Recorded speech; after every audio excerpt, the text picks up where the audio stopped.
telephone jack and plug it into this box here, the modem. I then take another wire from the modem and plug it in where the... And I simply remove the telephone jack and plug it into this box here, the modem. I then take another wire from the modem and plug it in where the telephone was. I can then switch on the modem. It's now telling me to phone up the main press cell computer. So it's a very simple connection to make. Extremely simple.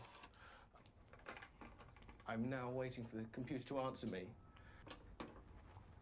And... things are starting to happen. Things are starting to happen. Why did you buy a computer? Well, I was very interested in the new technology and didn't want to be left behind. I don't think it's only for the youngsters at school now. I think us older ones will have to learn a lot about it. What is Internet anyway? Internet is that massive computer network, the one that's becoming really big now. What do you mean? That's big. How does one? What do you write to it like mail? No, a lot of people use it and communicate. I guess they can communicate with NBC writers and producers. Allison, can you explain what Internet is? The world is in financial disarray. Currencies failing, economies in wild flux, jobs being lost. But what if you could build an entirely new economy, one specifically designed for the digital realm? Well, that is the dream behind Bitcoin.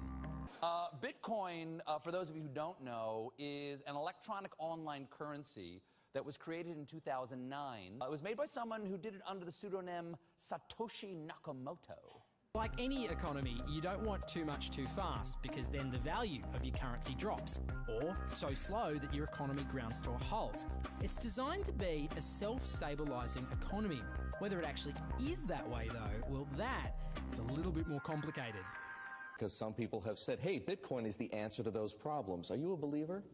Well, Bitcoin is exciting because it shows how cheap it can be.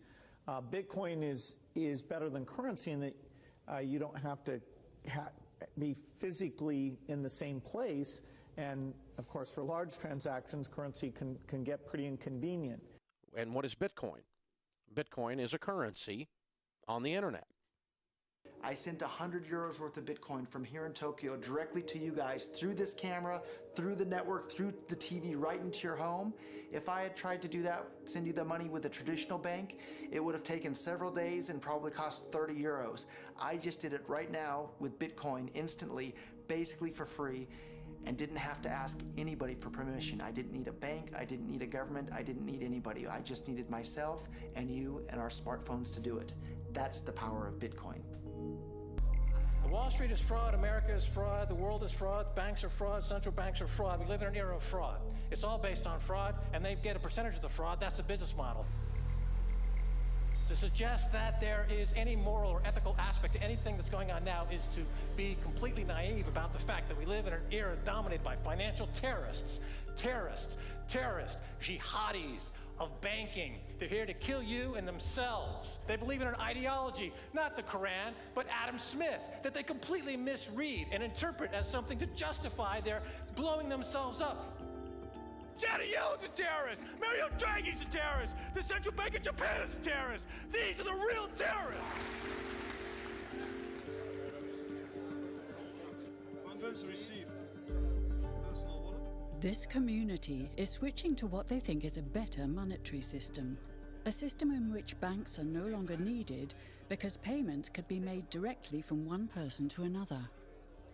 Bitcoin is fundamentally different because in Bitcoin, you don't owe anyone anything and no one owes you anything. It is not a system based on debt. It is a system based on ownership. And no one can censor it, no one can seize it, no one can freeze it. It's November the 2nd, 2008, just 6 weeks after the Lehman Brothers collapse. And all over the world, there are panicked debates about how to save the banks.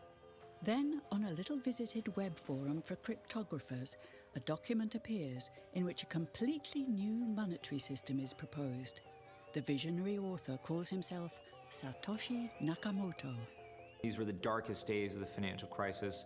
So that to me suggests a very clever mind that saw an opportunity, the perfect opportunity to introduce a new radical technology and a new radical approach to money and finance at just the right moment when people would be very open to making this big shift that's required to adopt a new currency. What's exciting for me is like a global economy. Right now we say we have a global economy, but I can't take $1 and give it to you in the Netherlands and then you know what to do with it, right?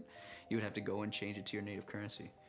And when you kind of eliminate that step, and I can just send you one form of payment and you can send me a product in a matter of seconds, that starts to change things from a global perspective. How could this digital coin invented by this Satoshi Nakamoto become hundreds of times more valuable than the dollar? And why do enthusiasts like Roger Fear want the world to switch to bitcoins? I'm giving every single person here 1,000 yen worth of bitcoins, which is like $8 and something cents. Back in the early days, you know, I'd get phone calls from my buddies. Oh, hey man, I lost 10,000 bitcoins because my computer blew up, right? Back then, one Bitcoin was less than a penny, right? So nobody cared. They lost $10. I don't care, right? And now 10,000 Bitcoins, that's, you know, $5 million. That's a big deal, right?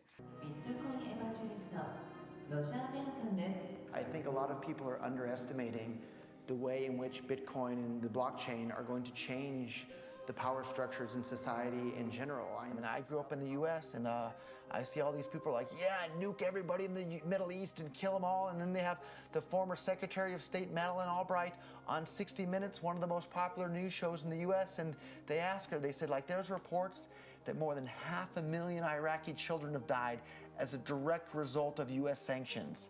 And she looks back at her with a straight face and she goes, it was a really tough decision, but I think that it was worth it. Worth murdering 500,000 kids because of what the government did? And I apologize for crying, but it just disgusts me from my core when I see government people murdering people around the world.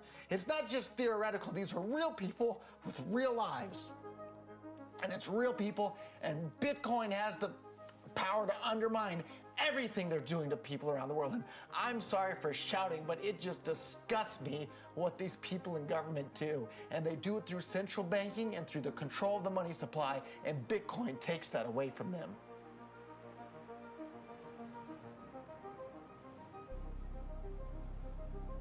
You can buy Bitcoin at the Shell station.